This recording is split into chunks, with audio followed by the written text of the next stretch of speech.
हरिओम गुरु प्रेमियों, सत्संग की महिमा। एक संत की कथा में एक बहरा आदमी सत्संग सुनने आता था। वो एक शब्द भी सुन नहीं सकता था। किसी ने संत श्री से कहा, बाबा जी, वे जो वृद्ध बैठे हैं वे कथा सुनते सुनते हंसते तो हैं, पर वे बहरे हैं। बहरे मुख्यतः दो बार हंसते हैं, एक तो कथा सुनते सुनते जब सभी हंसते हैं तब, और दूसरा अनुमान करके बात समझते हैं तब अकेले हंसते हैं। बाबा जी ने कहा, जब बहरा है तो कथा सुनने क्यों आता है? रोज एकदम समय पर पहुंच जाता है। चालू कथा से उठकर चला जाए ऐसा भी नहीं है, घंटों बैठा रहता है। बाबा जी सोचने लगे, बहरा होगा तो कथा सुनता नहीं होगा, और कथा नहीं सुनता होगा तो रस नहीं आता होगा। रस नहीं आता होगा तो यहाँ बैठना भी नहीं चाहिए, उठकर चले जाना चाहिए। ये जाता भी नहीं है। बाबा जी ने उस वृद्ध को बुलाया और उसके कान के पास ऊंची आवाज में कहा, कथा सुनाई पड़ती है। उसने कहा, क्या बोले महाराज? बाबा जी ने आवाज और ऊंची करके पूछा, मैं जो कहता हूँ क्या वो सुनाई पड़ता है? उसने कहा, क्या बोले महाराज? बाबा जी समझ गए कि यह नितांत बहरा है।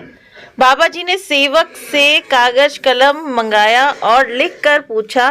वृद्ध ने कहा, मेरे कान पूरी तरह से खराब हैं, मैं एक भी शब्द नहीं सुन सकता हूँ। कागज कलम से प्रश्नोत्तर शुरू हो गया। फिर तुम सत्संग में क्यों आते हो? बाबा जी, सुन तो नहीं सकता हूँ, लेकिन ये तो समझता हूँ, ईश्वर प्राप्त महापुरुष जब बोलते हैं तो पहले परमात्मा में डुबकी मारते हैं। संसारी आदमी बोलता है तो उसकी वाणी मन व बुद्धि को छूकर आती है, लेकिन ब्रह्मज्ञानी संत जब बोलते हैं तो उनकी वाणी आत्मा को छूकर आती है। मैं आपकी अमृत वाणी तो नहीं सुन पाता हूँ, पर उसकी तरंगे अनुभूति मेरे शरीर को स्पर्श करते हैं तो रोम रोम पवित्र होने का आभास होने लगता है।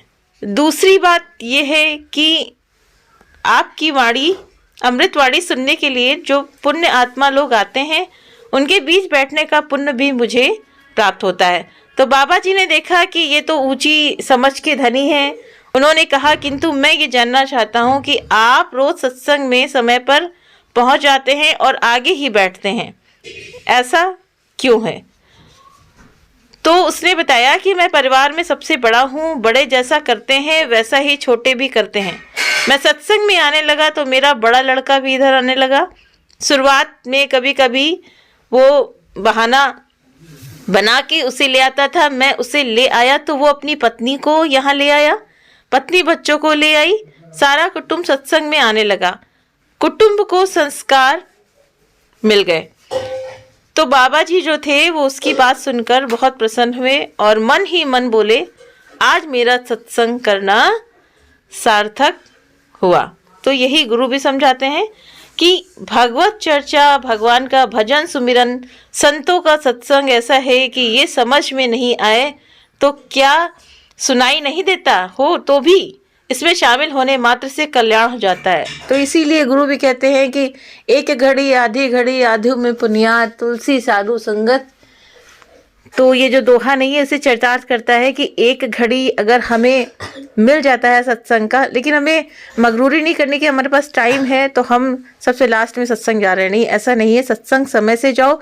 और अगर बहुत ज़्यादा, जैसे बहुत लोग सर्विस करते हैं, घर में कुछ प्रॉब्लम से नहीं आ सकते हैं, तो हाँ वो 10-15 मिनट के लिए भी आ जाएंगे तो भी उनको कहते नहीं कि सत्संग का इतना बड़ा फल होता है। तो इसीलिए कहते नहीं सत्संग से पूरे घर को सुजागी मिलती है। जैसे अगर एक जुड़ा है, अगर हमें अच्छा लग रहा है, हमने किसी को बताया, अगर उसको कितनी सत्संग का संग, गुरु का संग सखियों मस्तक रेख मिटाता है। तो इस दृष्टांत से हमें यही सीखने को मिलता है। हरिओम तत्सत।